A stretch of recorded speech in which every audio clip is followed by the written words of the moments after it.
AB जानकारी educational YouTube channel में पुनः आपका एक बार फिर स्वागत है।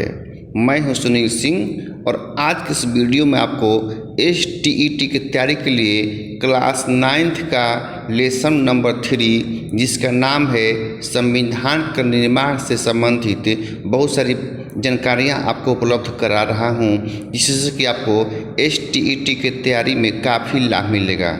आपको बताते चले कि इस वीडियो से पहले आपको क्लास 9th के पार्ट 1 जिसका नाम है लोकतंत्र का क्रमिक विकास और दूसरा है लोकतंत्र क्या और क्यों बता चुके हैं।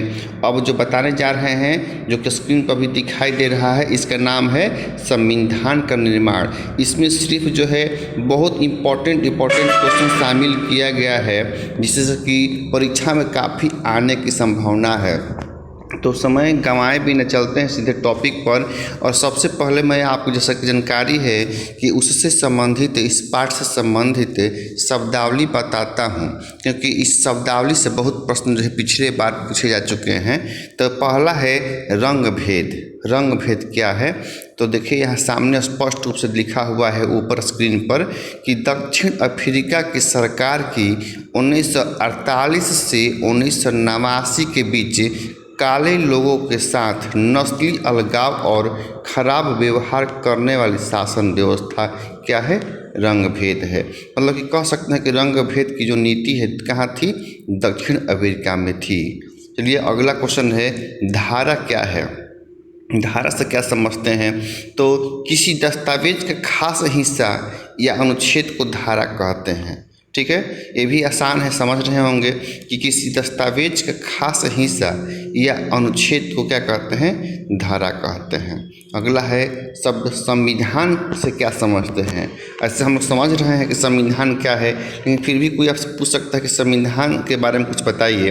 तो देश का सर्वोच्च कानून जिसमें किसी देश की राजनीति और समाज को चलाने वाले मौलिक कानून होते हैं, वह क्या होता है? उस देश का संविधान होता है। थोड़ा सा रिपीट कर देते हैं। देश का सर्वोच्च कानून जिसमें किसी देश की राजनीति और समाज को चलाने वाले मौलिक कानून होते हैं, उसे संविधान कहा जाता है। अगला है संविधान संशोधन से क्या समझते हैं? तीसरा लाइन है, जैसा कि आपको स्क्रीन पर दिखाई दे रहा है, संविधान संशोधन से क्या समझते हैं? तो देश की सर्वोच्च विधायी संस्था द्वारा उस देश के संविधान में किया जाने वाला बदलाव क्या है? संविधान संशोधन है। जैसे मान लीजिए कि संविधान निर्माण करते समय कुछ अलग आवश्यकताएं थी और बाद में आवश्यकताएं बदल जाती हैं, उसलिए समय समय पर उसमें परिवर्तन किया जाता है, वही क्या है? संविधान संशोधन है। अगला है संविधान सभा क्या है? संविधान सभा क्या है? पूछ सकता है परीक्षा में। तो जनप्रतिनिधियों की वह सभा जो संविधान लिखने का काम करती है, वहीं के संविधान सभा है। मतलब कि संविधान सभा संविधान लिखने का जो कार्य करते हैं प्रतिनिधि, उन्हीं लोगों को संविधान सभा कहते हैं। वो जहाँ रहते हैं उस संविधान सभा कहते हैं, जिस सभा में वो लोग रहते हैं। अगला है प्रारूप क्या है? किसी कानूनी दस्तावेज का प्रारंभिक रूप उसी का क्या होता है? प्रारूप होता है। दर्शन क्या है? किसी सोच और काम को दिशा देने वाले सबसे बुनियादी विचार क्या है? दर्शन है। किसी सोच और काम को दिशा देने वाले सबसे बुनियादी विचार क्या है? दर्शन है। प्रस्तावना क्या है?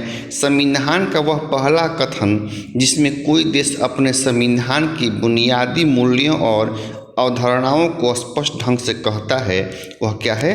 प्रस्तावना है। ठीक है, पुनः रिपीट करते हैं प्रस्तावना के बारे में कि संविधान का वह पहला कथन जिसमें कोई देश अपने संविधान के बुनियादी मूल्यों और अवधारणाओं को स्पष्ट ढंग से कहता है, वही उस संविधान का प्रस्तावना कहलाता है। देशद्रोह क्या है? तो देश की सरकार को उखाड़ फेंकने की कोशिश करने का अपराध क्या कहलाता है? देशद्रोह कहलाता है। अब चलिए थोड़ा सा इम्पोर्टेंट क्वेश्चन वस्तुनिष्ठ प्रश्न है, देखते हैं कितना का आपको जवाब आता है, कितना का याद है। तो पहला प्रश्न है कि संविधान सभा के अध्यक्ष कौन थे? भारत में संविधान सभा के अध्यक्ष कौन थे? मोतीलाल नेहरू, महात्मा गांधी जी, राजेंद्र प्रसाद, और सरोजिनी नायडू। मुझे आशा है कि आप इस प्रश्न का उत्तर जानते होंगे कि संविधान सभा के अध्यक्ष जो है कौन है। तो इसका सही जवाब है कि संविधान सभा का पहला अध्यक्ष जो है वो पहला का सही जवाब है सी, यानी कि राजेंद्र प्रसाद थे। ध्यान दीजिएगा कि संविधान सभा के अध्यक्ष कौन थे, तो राजेंद्र प्रसाद, जो बिहार के मूल निवासी थे। अगला है प्रारूप कमेटी के अध्यक्ष कौन थे। देखिए क्वेश्चन स्क्रीन पर दिखाई दे रहा है। प्रारूप कमेटी के अध्यक्ष कौन थे। ध्यान दीजिए, प्रारूप कमेटी के अध्यक्ष जो है कौन थे। A B R Ambedkar, B Rajendra Prasad, C Jawaharlal Nehru, D Mahatma Gandhi. और इसका सही जवाब है ए बी आर अम्बेडकर, यानी कि प्रारूप कमेटी के अध्यक्ष कौन थे, तो बी आर अम्बेडकर। और आपको बताते चलें कि ये जो पाठ है उसका नाम है संविधान का निर्माण, इसलिए संविधान के निर्माण से संबंधित यहाँ बात हो रही है। तो प्रारूप कमेटी के अध्यक्ष कौन थे, तो बी आर अम्बेडकर। अगला प्रश्न है हिंदू महासभा के सदस्य कौन थे। हिंदू महासभा के सदस्य कौन थे। अब्दुल कलाम आज़ाद, महात्मा गांधी, जवाहरलाल नेहरू, श्यामा प्रसाद मुखर्जी। और इसका सही जवाब है तीसरा का, और वह है सी, यानी कि जवाहरलाल नेहरू। यानी कि हिंदू महासभा के सदस्य कौन थे, तो जवाहरलाल नेहरू। अगला है भारतीय संविधान के निर्माण में कितने समय लगा। ये भी बहुत इंपॉर्टेंट क्वेश्चन है, बहुत इजी भी है कि भारतीय संविधान के निर्माण में कितना समय लगा। ए 2 वर्ष 11 माह 18 दिन, बी 3 वर्ष 11 माह 10 दिन, सी 4 वर्ष 11 माह 20 दिन, और डी 5 वर्ष 11 माह 18 दिन। और 4 नंबर का सही जो जवाब है वह है ए 2 वर्ष 11 माह 18 दिन। और अंतिम क्वेश्चन है विश्व का सबसे बड़ा संविधान कहाँ का है। विश्व का सबसे बड़ा संविधान कहाँ का है। Pakistan, B Bangladesh, C America, और डी भारत।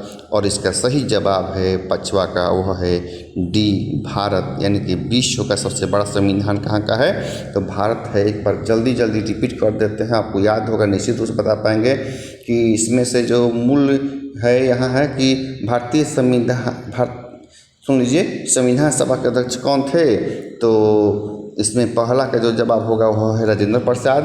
प्रारूप कमेटी के अध्यक्ष कौन थे, तो बी आर अम्बेडकर। हिंदू महासभा के सदस्य कौन थे, तो जवाहरलाल नेहरू। भारतीय संविधान के निर्माण में कितने समय लगा, तो 2 वर्ष 11 माह 18 दिन। और विश्व का सबसे बड़ा संविधान कहाँ का है, तो भारत का है। तो इस प्रकार जो है ये आपका 9th क्लास का सिविक्स का और पाठ नंबर जो है जिसका नाम है संविधान निर्माण, यहाँ समाप्त हो रहा है। आपको बताते चलें कि इसी टॉपिक पर इसी पाठ से हम और भी क्वेश्चन लाएंगे अगले वीडियो में। तब तक के लिए आप इंतजार कीजिए। और एक बात और कि किसी प्रकार की वीडियो में समस्या आ रही है तो कमेंट करके आप अवश्य बताएं, तभी जो हम आपको अनुकूल वीडियो बना पाएंगे, जिससे कि आपको अधिक से अधिक जो है लाभ हो सके। और अंत में कहना चाहते हैं कि सबको व्हाट्सएप पर भेजना संभव नहीं है, अतः जो है इस प्रकार के वीडियो प्राप्त करना चाहते हैं तो आप जो है इस चैनल को सब्सक्राइब करें, और सब्सक्राइब कर दिए हैं तो बेल आइकॉन को ऑल अवश्य कर दें। ऑल नहीं करने पर जो है आपको नोटिफिकेशन आजकल नहीं जा पा रहा है। तो इसी के साथ इस वीडियो को हम समाप्त कर रहे हैं। अगर आप हमारे टेलीग्राम चैनल पर जाना चाहते हैं तो टेलीग्राम चैनल पर जाकर AB जानकारी सर्च करके वहां आप उसको ज्वाइनिंग कर सकते हैं। तो इसी के साथ इस वीडियो को हम बंद कर रहे हैं। जय हिंद, जय भारत।